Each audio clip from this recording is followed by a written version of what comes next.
Rev up your engines!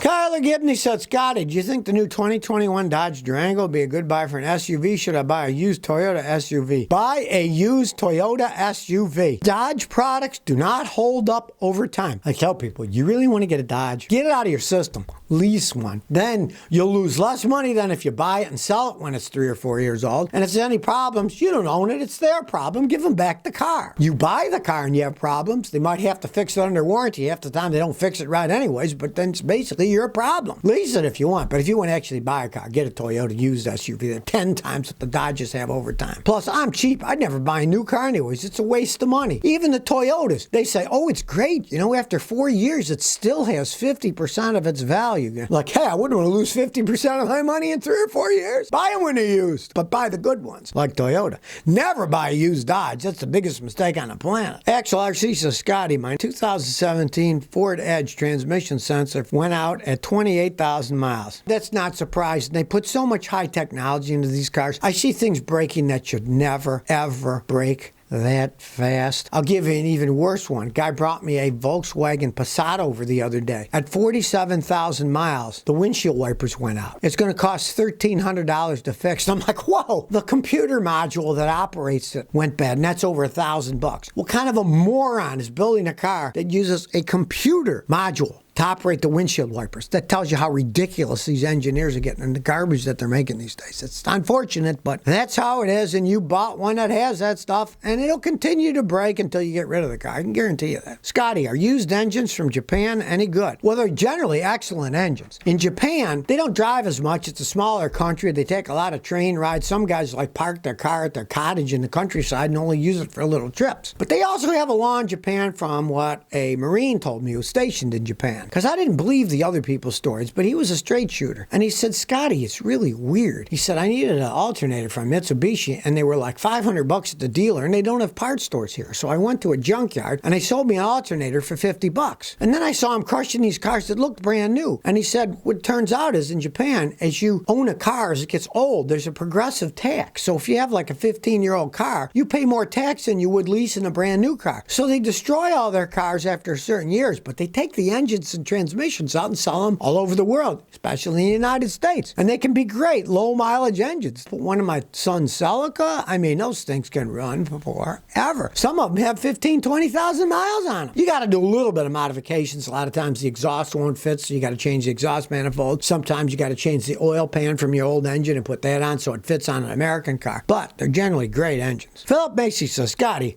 when do you think we're going to see full driving self-autonomous cars on the road? Probably for not quite some time, with people and cars that are autonomous on the same road. Honda's testing 100 of them out in Japan presently. They're not anywhere else. They're just leasing them to people. They pick the customers, and they're trying to get the system out. I know people, I know computers, and I know cars. You put the three of those together. You can't mix self-driving computer cars with human beings, because human beings are too unpredictable, and they don't know how to deal with rash people driving on the road. The computers get confused. Somebody's going to build an infrastructure in this country where the autonomous cars have their own enclosed area. That could be perfectly fine, like trains on a train track. But you can't have people and machines driving on the same road. It just would not work because, one, the autonomous cars work because they all talk to each other. That's why the 5G's out there. It's fast communication. So if they're all on the road and they're all autonomous, they're all talking to each other. Perfectly fine. But if they're mixed with people driving 67 Chevys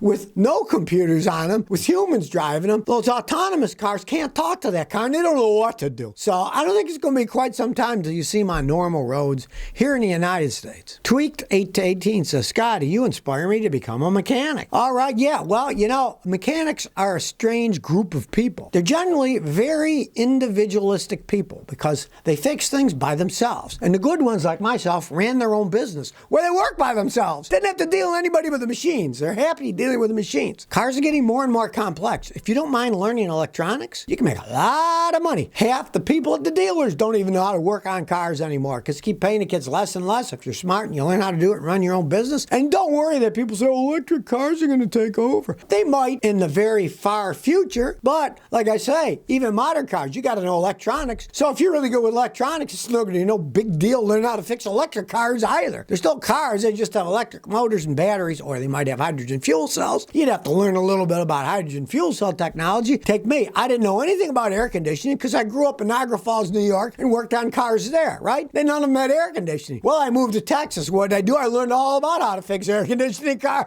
You can teach an old dog new trick if they have brains, you know? Life sucks, said Scotty. My '08 VW Jetta, 173K, had the flex pipe replaced. Now I had a code for the front oxygen sensors. Did the shop mess up something? Or did the sensor just go bad? Depends what they did. If they welded a new pipe on and they didn't disconnect the battery, or even if they did, if they used electric welder, the electric welding, all that voltage could have ruined the sensor. If you're going to do electric welding on a piece that has an oxygen sensor, you got to take the oxygen sensor off, do the welding, then put it in. All that electricity can ruin it. If they did, now if they used a gas welder, no deal. If they just had a welding rod and an oxyacetylene torch, no, that isn't going to hurt it. But if they used an electric welder, yes, they could have easily shorted the sensor out. They would have had to remove it from the pipe, then weld a new one in, and then screw it in. Odds are they probably did use an electric welder and wreck the thing. I've seen it many times. David Lucas says, where's the high-pressure fuel pump on a 2018 V8 truck Ford? It's up on the engine. They don't even make them. They buy them from the Germans. The last I looked, they all had Bosch pumps. There's a pump in the tank that pumps it to that pump, but then that pump puts out the really high 1,000-something pound pressure to the GDI fuel injectors. And my advice is, unless you really know what you're doing, you don't want to mess around with that. That's super high pressure. You'll notice the lines coming off are stainless steel. They're real tight, and you got to always get new gaskets if you replace them. It's a really high pressure thing, but it's on an engine. You'll see it on the engine. It's the shiny steel part one. It's the other one's in the gas tank, and it's only low pressure. Biker Rider says, Scotty, I can't find a radiator in my air-cooled Honda motorcycle. Oh, yeah?